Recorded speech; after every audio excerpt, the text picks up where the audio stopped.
Hey guys, welcome to Saswi Sai kitchen. இன்னைக்கு நம்ம வீடியோல என்ன பார்க்க போறோம் அப்படின்னா, பட்டாணி உருளைக்கிழங்க வச்சு ஒரு அருமையான குருமா தாங்க பார்க்க போறோம். இது நீங்க சாதம், சப்பாத்தி, பூரி இதுக்கெல்லாம் ஊத்தி சாப்பிடலாம். செம்மையா இருக்குங்க. வாங்க எப்படி செய்யலான்ட்டு வீடியோக்குள்ள போகலாம்.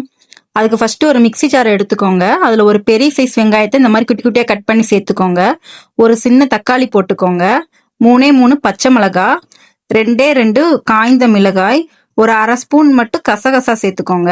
ஒரு 1/4 ஸ்பூன் மட்டும் பெருஞ்சீரகம் போட்டுக்கோங்க. ஒரே ஒரு பட்டை 2 கட் பண்ணி சேர்த்துக்கோங்க.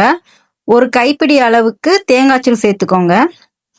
ஒரு சின்ன துண்டு இஞ்சி, அதை குட்டியா கட் பண்ணி சேர்த்துக்கோங்க. ஒரு 5 வெள்ளைப்பூடு எல்லாத்தையும் சேர்த்துட்டு நல்லா தண்ணி ஊற்றி இந்த மாதிரி ஒரு ஃபைன் பேஸ்ட்டை அரைச்சி வச்சுக்கோங்க.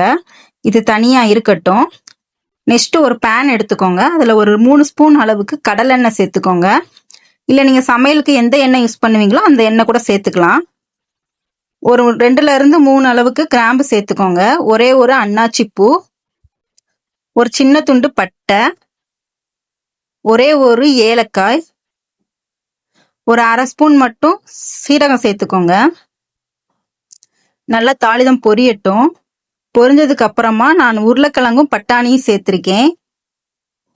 எண்ணெயிலே போட்டு நல்லா வதக்கிருங்க. உருளைக்கிழங்கும் பட்டாணி ஒரு 10 நிமிஷம் அளவுக்கு நல்லா எண்ணெயிலே வதக்கணுங்க. அப்பதான் டேஸ்ட் அதிகமா இருக்கும். ஸ்டவ் வந்துட்டு மீடியம் ஃப்ளேம்லேயே வச்சுக்கோங்க. இந்த அளவுக்கு நல்லா வதக்குனதுக்கு அப்புறமா 1 ஸ்பூன் அளவுக்கு மிளகாய் பொடி, ஒரு 1/4 ஸ்பூன் அளவுக்கு மட்டும் மஞ்சள் பொடி சேர்த்துக்கோங்க. ஒரு ஸ்பூன் மட்டும் மல்லிப்பொடி சேர்த்துக்கோங்க. ஒரு 2 ஸ்பூன் அளவுக்கு குழம்பு மிளகாய் பொடி சேர்த்துக்கோங்க. சேர்த்துட்டு நல்லா ஒண்ணா மிக்ஸ் பண்ணி விட்டுருங்க. இந்த பொடியோட பச்சை வாசனை எல்லாமே போகணும். அந்த அளவுக்கு நல்லா வதக்கி விட்டுருங்க. இந்த அளவுக்கு நல்லா வதக்கி விட்டா போதும். ஒரு 5 நிமிஷம் மட்டும் வதக்கி விட்டுக்கோங்க. நெக்ஸ்ட் நம்ம அரைச்சி வச்சிருக்கிற பேஸ்ட்டை இதோட சேர்த்து மிக்ஸ் பண்ணி விட்டுருங்க. இந்த அளவுக்கு போட்டுட்டு நல்லா ஒன்னோட ஒன்று மிக்ஸ் ஆகிற அளவுக்கு நல்லா கிண்டி விட்டுருங்க. ஸ்டவ் இந்த டைம்லேயே நீங்கள் மீடியம் ஃப்ளேம்லேயே வச்சுக்கோங்க. இந்த அளவுக்கு நல்லா ஒன்றா மிக்ஸ் பண்ணி விட்டுருங்க. அந்த மிக்ஸி ஜார்லேயே கொஞ்சமாக தண்ணி ஊற்றி இதில் ஊற்றி நீங்கள் மிக்ஸ் பண்ணி விட்டாலே போதும். உங்களுக்கு கிரேவி பதத்துக்கு வேணும் அப்படின்னா கம்மியாக தண்ணி ஊற்றிக்கலாம். குழம்பு பதத்துக்கு வேணும் அப்படின்னா நீங்கள் இன்னும் கொஞ்சம் கூட தண்ணி ஊற்றிக்கலாம். ஏன்னா நம்ம தேங்காய் சேர்த்துருக்கறனால தண்ணி கொஞ்சம் ஊற்றுனீங்க அப்படின்னா நல்லா தான் இருக்கும் குழம்பு. ஒரு ஸ்பூன் அளவுக்கு உப்பு சேர்த்துக்கோங்க. உப்பு சேர்த்து இந்த அளவுக்கு நல்லா மிக்ஸ் பண்ணி விட்டுருங்க. இப்போ நீங்கள் ஸ்டவ் வந்துட்டு ஹை ஃப்ளேமில் வச்சுக்கலாம்.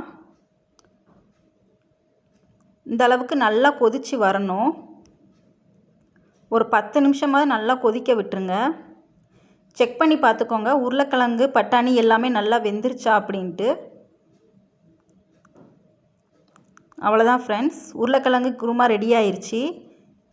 இது நீங்கள் சாப்பிட்டு பார்த்துட்டு எப்படி இருக்குன்றதை மறக்காமல் கமெண்ட்டில் சொல்லுங்கள். நம்ம வீடியோ இப்போ தான் ஃபஸ்ட் டைம் பார்க்குறீங்க அப்படின்னா மறக்காமல் சப்ஸ்கிரைப் பண்ணிவிட்டு பாருங்கள். ஒரு லைக் பண்ணிடுங்க. தேங்க்யூ.